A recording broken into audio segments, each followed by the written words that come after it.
"Don't come for Christmas this year. Mom, we're keeping it small." That was the message I received at 7:12 a.m. on December 23rd. And I knew immediately those weren't Elwyn's words. She used to overthink every message.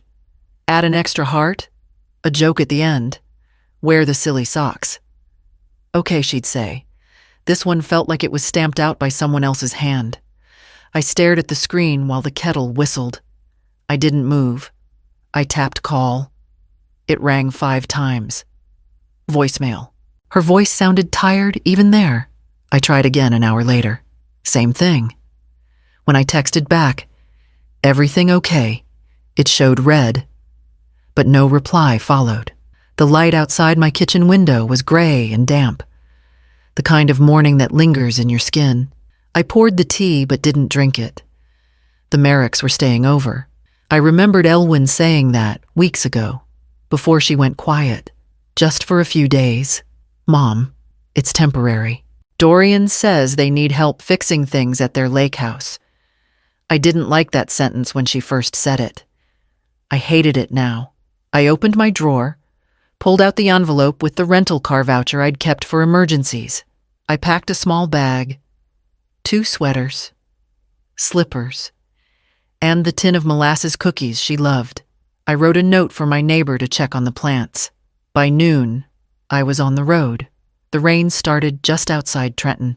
It hit the windshield in bursts, like something warning me to turn back.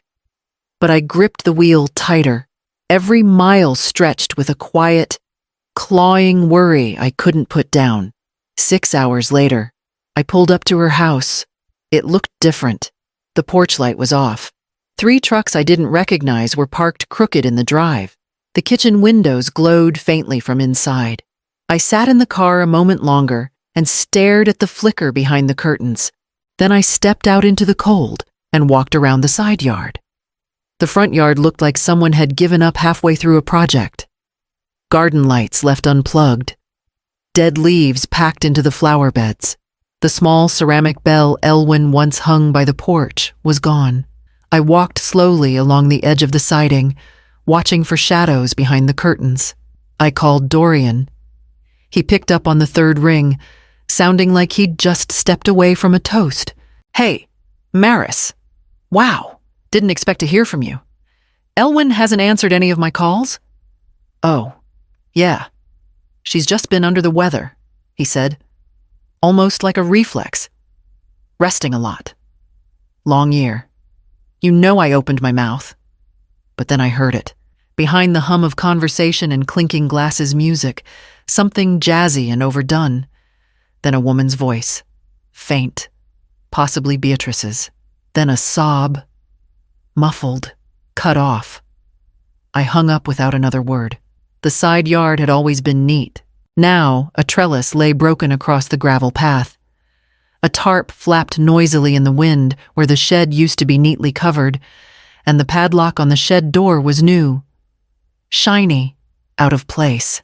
I moved quietly around the back. No one noticed me. The Merricks were inside, their shadows dancing behind the dining room curtains. I crouched beside the bushes and waited. 30 seconds passed, then a minute. No movement in the yard, no sign of Elwyn. I slipped my hand into my coat and wrapped my fingers around the handle of the folding knife I used to carry back when I worked night shifts on call. It wasn't much, but I didn't come here for a fight. I came to see my daughter, and I wasn't leaving until I did. The shed door rattled once in the wind. I moved toward it. Closer now. I could hear something inside. A dull thump. A scrape. Then silence. I pressed my ear to the wood. Nothing. But I didn't move away. I waited. Breath caught. Hand still on the doorframe. And then I heard her. Soft. Barely above a whisper. "Mom." I stepped back from the shed, heart thudding in my throat. I couldn't risk breaking the lock yet, not with that many people inside. I needed to know what I was walking into.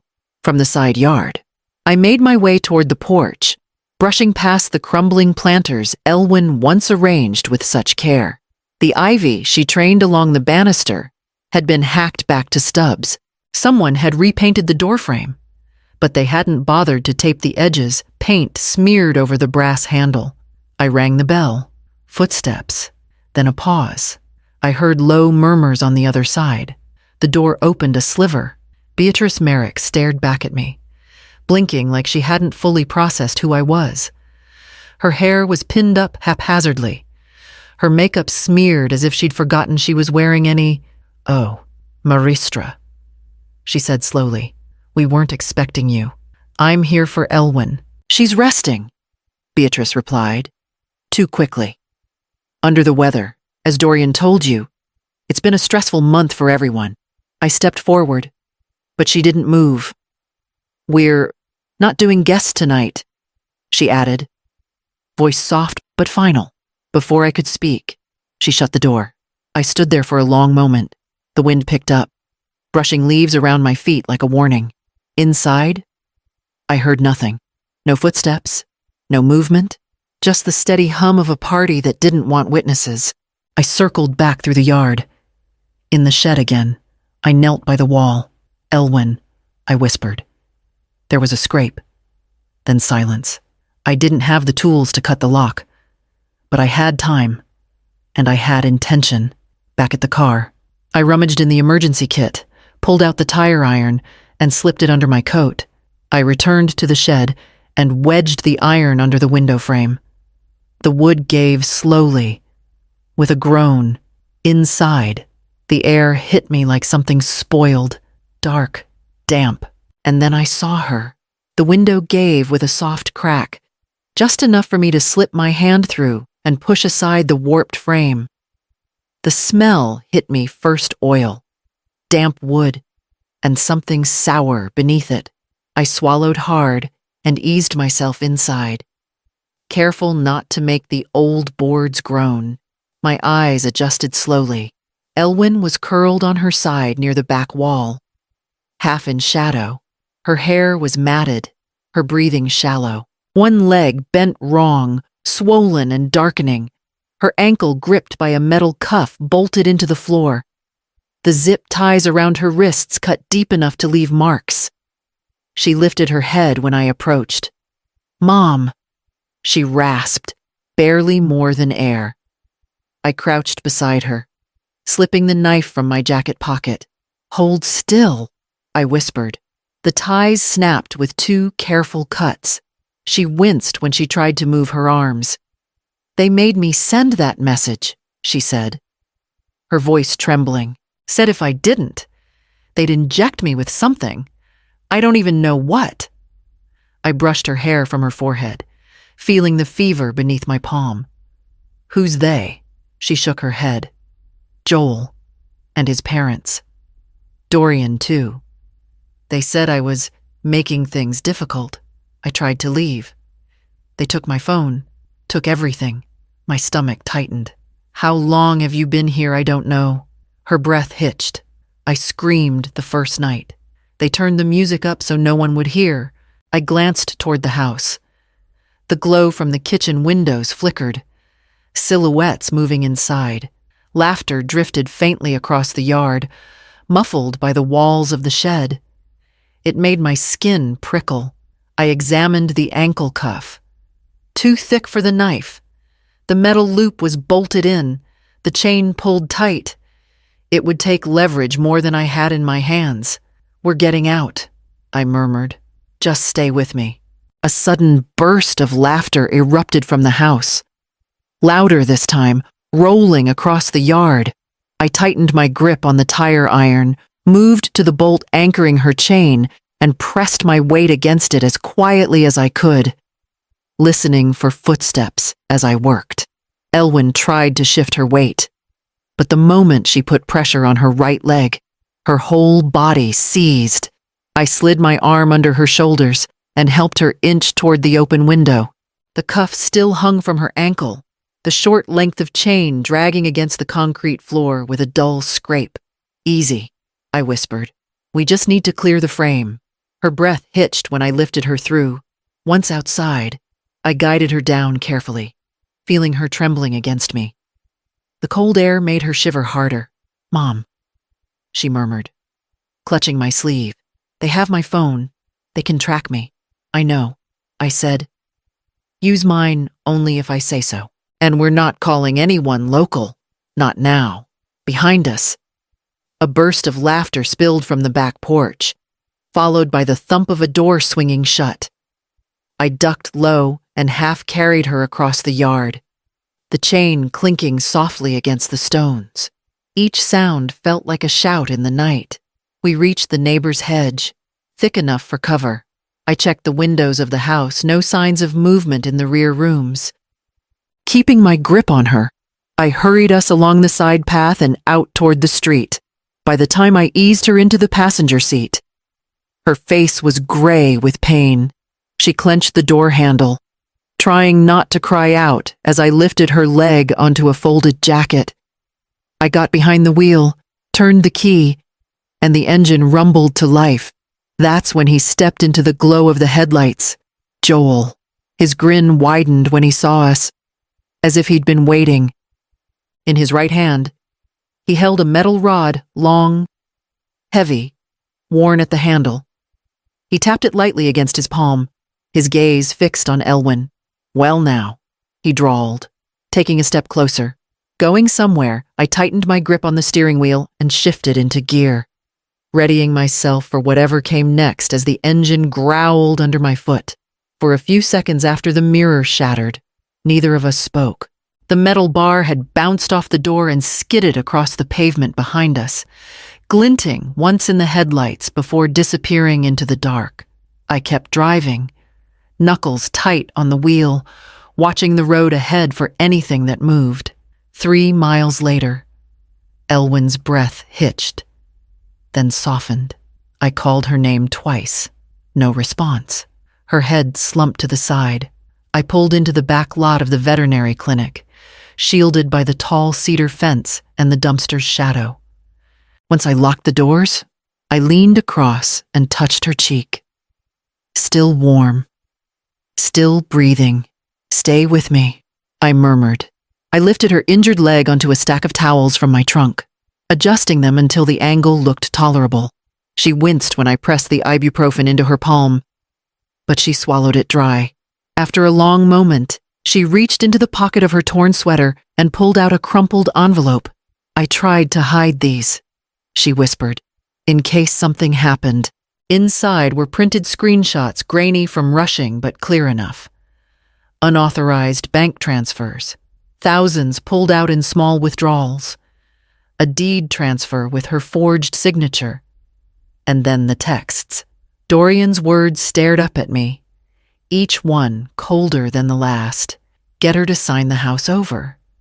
The sooner we finish this, the sooner she's out.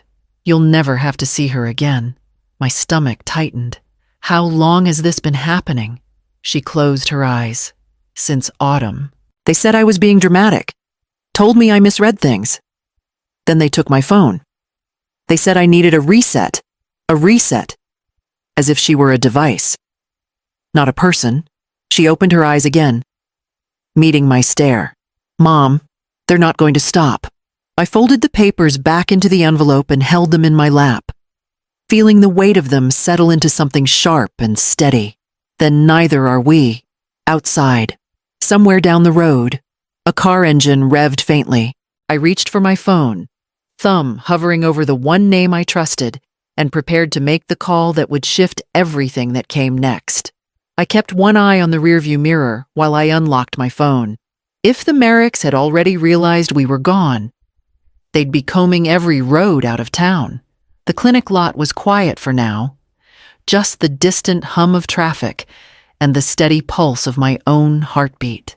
We can't go to the police, I said again, more to myself than to Elwyn. Not here. She nodded faintly. They won't help. No, but someone will. I opened my phone camera and started taking photos. Her bruised arms, the swollen leg, the chain marks on her ankle, the forged signature on the deed. Every shot was a piece of the story they tried to bury. Then I switched to video. Just breathe, I told her gently. Say only what you want to say. She didn't cry. She didn't tremble. She looked into the camera with a steadiness I hadn't seen in months, and spoke her name, what had happened, and who had done it. When I ended the recording, I uploaded everything at once. I typed carefully. My daughter has been held against her will by her in-laws. Here's the proof. She needs help. Then I tagged the only person who mattered, Alice Monroe. We'd trained together in a trauma certification decades ago, back when I was still running night shifts, and she was just considering law enforcement. She wasn't the type to ignore a call for help, and she wasn't the type the Merricks could intimidate. The post went live at 4:17 a.m. By 4:48 a.m., it had crossed 200,000 views. By 5:03, my notifications froze from overload, and at 5:22, my phone rang. Alice didn't bother with greetings. "Where are you?" "Behind the old clinic," I said. "She's hurt. Badly.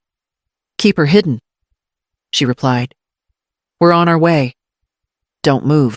The line went dead. I exhaled, finally letting myself believe what the numbers on the screen had already told me. Someone was coming. Someone with authority. Someone who wouldn't be bought. I slipped the phone back into my pocket and turned to look through the windshield, watching the first pale stretch of dawn creep over the empty road. At 7:10 a.m., I got the text. "We're in. Stay put." I looked at Elwyn, still sleeping, finally breathing evenly for the first time in days. I didn't wake her.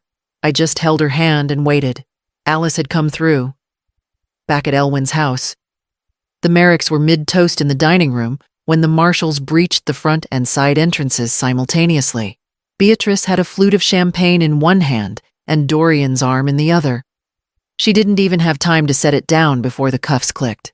Inside, they found what we already knew existed and more. In the kitchen drawer, capped syringes with unknown substances. In Dorian's study, 2 forged power of attorney letters, both notarized by a man who didn't exist. In the hallway closet, the second key to the shed, and in the shed itself, tucked into the far corner behind the stacked toolboxes, was the real kill shot, a small black camera with a full memory card still inside. It had captured everything. The night she was dragged in, the threats, the moment her ankle was twisted, and she screamed. The lights flickering off as they locked the door and walked away. Alice didn't need a confession. She had a timeline. Dorian tried to argue, called it a domestic misunderstanding, claimed Elwyn had mental health issues, that she was a danger to herself, said she was being dramatic again, but the video didn't lie. Neither did the dates on the transfers, the metadata on the text messages, or the bruises down her spine. Joel shouted about property rights until one of the marshals turned the camera toward him and asked if he'd like to narrate the video himself. Beatrice tried to weep her way out of it, mascara streaking down cheeks already bloated from wine and denial. It didn't work. By 7:45 a.m., 3 squad cars and a federal van were parked across the lawn. By 8 Elwyn's house was finally quiet. And 30 minutes after that, someone knocked softly on my window, ready to take us home. Elwyn's room was on the 4th floor, tucked at the end of a quiet hallway, guarded by a plainclothes officer with a badge clipped to his belt. The blinds stayed drawn. Her name wasn't on the whiteboard. Her file was locked. They took her straight from the clinic to surgery. Her ankle had been fractured in 3 places, the tendons strained and torn. The doctor didn't sugarcoat it. She'd walk again, but not quickly, and not without months of work. I stayed in the vinyl chair by her bed, day and night. The nurses brought me coffee I didn't ask for. They were kind. They knew enough not to ask what happened. Elwyn spoke little. When she did, it was soft, almost cautious, like each word had to be checked for permission first. Most of the time, she just squeezed my hand when she needed something. Every knock on the door made her flinch. The doctors assured us she was safe. But I knew safety wasn't just about locks and guards. Sometimes it took longer for the body to believe it than the mind. No visitors were allowed. Not that anyone came. Dorian never called. Not once. Neither did Beatrice. Or Joel. Not even a lawyer's letter. They were still in holding. Denied bail due to risk of interference and witness intimidation. The judge hadn't hesitated. The video was enough. Elwyn's home was sealed. Investigators were cataloging everything electronics.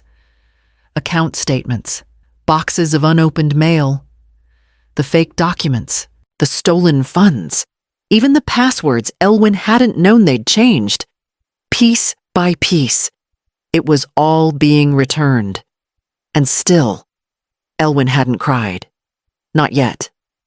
On the 5th morning, the doctor cleared me to help her walk to the window. She leaned on me, every step a wince, every inch hard-earned. When we reached the glass, she looked out at the sky for a long time, breathing steadily. Then she turned to me and said, "I want the locks changed. And the paint stripped off my door. I want my house back." I nodded, holding her steady as the morning sun touched her cheek for the first time in weeks. In early February, the sky still held winter's breath, and the ground was soft with thaw. Elwyn stood at the front door, gripping her cane. "Just to the mailbox," she said. And I didn't argue. We took it slow. Each step tested her balance, but she didn't falter. When we reached the curb, she paused, exhaled, and smiled, not for me, but for herself. Inside the mailbox was a letter from her lawyer, confirming the final transfer. The house, the accounts, the land titles, everything was hers now, not shared, not conditional, hers. The Merricks had tried to delay, to protest the seizures, but the court didn't waver. Fraud, abuse, intent to harm. Their name now meant something else entirely. Elwyn didn't ask for jail time. She didn't want to speak their names in court. "I just want them to disappear," she'd said. "Let them rot somewhere quiet. I don't care where." She returned to work slowly. Not at the firm she left that behind, but in her own sketches. I found her at the table one morning with a new project cottages. Compact, functional, beautiful, with sloped paths, wide doorways, low thresholds, places that wouldn't betray their owners. She titled the folder, "Safe Homes," every night. She'd draw with one hand and rest the other on the arm of her chair, where a line of pink scar still wrapped her wrist. "I want to design something I'd live in," she told me. "And I'll know if it's right, because I'll never be afraid to walk through the front door." I didn't need to say anything. My daughter was speaking clearly again, not in whispers or apologies, but with the certainty of someone who had come back from the edge and planted her feet on solid ground. I stayed a little longer each day, just until she asked me to leave the porch light off. That's how I knew she was ready. The last time I closed her gate behind me, she waved from the doorway. No fear in her face, just peace, and the soft click of her own lock turning behind her.